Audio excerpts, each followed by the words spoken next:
শোনো, তোমাকে এই টাইমে ফোন দেওয়ার কারণ তুমি এখন রুটি খাবা, মনে আছে তো? রুটি সবজি খেয়ে তারপর বাসায় যাবা, এটা মনে করার জন্য ফোন দিছি। আরে এত টেনশন করতে হবে না, আমি রুটি সবজি খাবো, অন্য কিছু খাবো না। ঠান্ডা কি স্যার? দেখছেন আপনি গ্রাম শুনলে তো শান্তি স্যার। ডাল দিয়ে গরুর মতো না? জি স্যার, স্যার জি স্যার। থাম না, বাদ দাও। স্যার আমি জানি স্যার। ঠিক আছে দাও।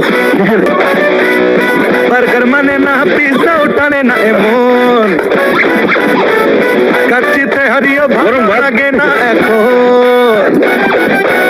কি যে করি বাড়ছে ভুরি, চলে নাই আপনার জন্য স্পেশাল স্যার।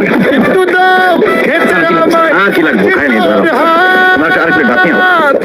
একদম জায়গা কথা। কি খাইতেছো তুমি? আসলে দেখো, আমি তো রুটি আর সবজি খাইতেছিলাম, কিন্তু এই, তোমার বলছে আমি ভাত খাবো। সন্তোষ ওর। শেষ দিনের মতো তোমাকে বুঝাবো। আমি এত কঠিন ভাবে তোমাকে বুঝাইলাম, তাও তুমি বুঝলে না। আজকে আমি আর বুঝাবো না, কারণ বুঝায় কোনো লাভ হবে না। আমি বুঝে গেছি, তুমি তো নিজের কোনো খেয়াল রাখতে পারো না। তোমার সাথে রিলেশন রেখে তোমার কোনো লাভ নাই। তোমার সাথে রিলেশনশিপ ব্রেকআপ।